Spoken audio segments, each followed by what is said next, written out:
E aí, pessoal, tudo bem? Terminei o texto da semana e estou passando aqui para gravar o vídeo com vocês. Como vocês sabem, os textos sobem toda segunda no site da Ágora, LinkedIn da Ágora, Instagram da Ágora e no meu Instagram e LinkedIn pessoais. O vídeo está aqui no YouTube e você pode conferir, tá? Bom, como a gente vem tratando dos regimes específicos CBS e IBS para os serviços financeiros, e como eu dividi esse conteúdo em 4 temas, nós vamos começar hoje o terceiro tema, que se refere às disposições específicas desses regimes específicos dos serviços financeiros. Os 2 primeiros, que tratam da organização estrutural e da parte geral, você pode conferir tanto o texto no site quanto os vídeos aqui no YouTube e juntá-los aqui numa sequência que vai acabar na próxima semana, ok? Bom, vamos lá. Primeiramente, esse texto, assim como esse vídeo, ele é, por conta da quantidade de conteúdo que a legislação trata sobre essas operações, mais informativo do que dissecador, vamos dizer assim, porque são muitas informações. São 38 artigos com muitos parágrafos, muitos incisos, muitos detalhes. Sem dúvida que a Lei Complementar 214 gastou proporcionalmente a maior parte do seu fôlego tratando dos serviços financeiros. Nenhuma outra atividade tem tantos detalhes quanto esse serviço aí, até pela multiplicidade de serviços que ela aborda. E aí a Lei Complementar pega 9 grandes classes, 9 grandes categorias de serviços financeiros e trata essas 9 classes de uma maneira específica, cada hora com um propósito, de uma maneira muito mais detalhada. Então, primeiro ponto, quais são essas 9 classes? São 1.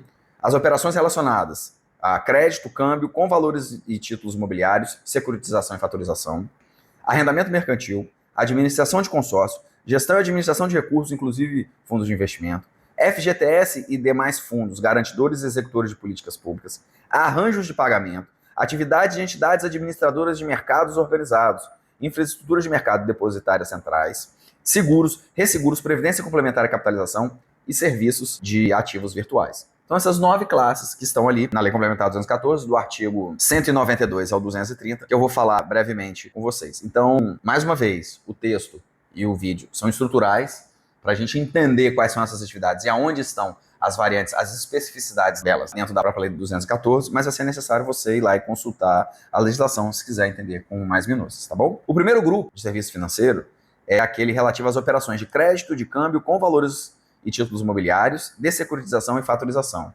A Lei Complementar diz que, para esses serviços, há disposições específicas relacionadas à base de cálculo, geração de créditos para terceiros, os tomadores do serviço, e regras de apuração dessas operações quando elas tratam de alienação de bem, quando elas acoplam com alienação de bem móvel ou imóvel, tá bom? Esse é o primeiro grupo. O segundo grupo são os serviços financeiros de arrendamento mercantil, e a lei complementar cria uma base de cálculo específica, determina a base de cálculo e estipula a geração de créditos dessas operações para terceiro. Ela regula em específico. O terceiro grupo é da administração de consórcio. E também há uma delimitação de base de cálculo e a estipulação de geração de créditos para terceiro. O quarto grupo é aquele relacionado à gestão e administração de recursos, inclusive de fundos de investimento. E aqui há delimitação de alíquotas próprias, vedação, no caso de aproveitamento de créditos. A lei não estipula quando o crédito vai ser possível, ela diz quando ele não vai ser. E obrigações acessórias específicas para esse tipo de operações. O quinto grupo é aquele relacionado ao FGTS e a outros fundos garantidores e executores de políticas públicas.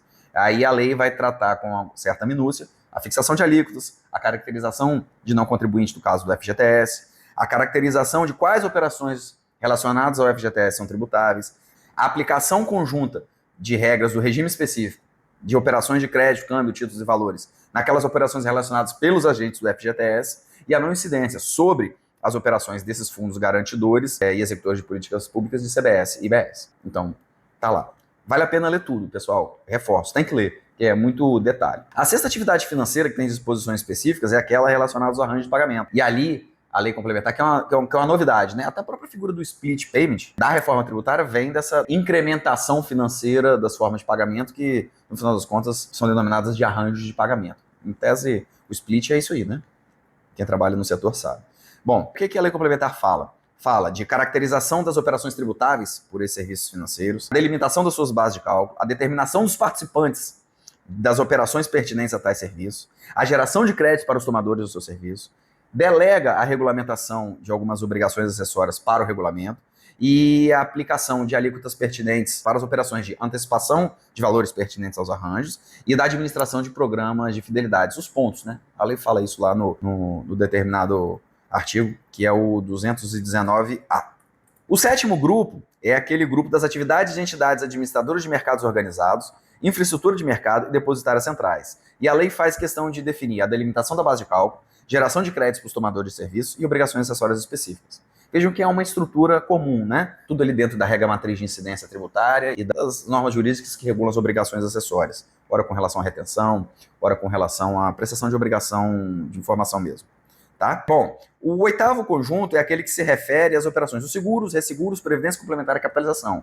E a lei vem dizer da delimitação da sua base de cálculo, da geração dos créditos para os tomadores do seu serviço, obrigações acessórias, novamente, e os limites da equiparação de tratamento entre esses serviços financeiros e aquela atividade de intermediação praticada por outras pessoas desse serviço. Então a lei faz isso para seguros, resseguros, capitalização e previdência complementar. Os intermediadores têm uma equiparação de tratamento com os fornecedores das atividades que eles intermediam.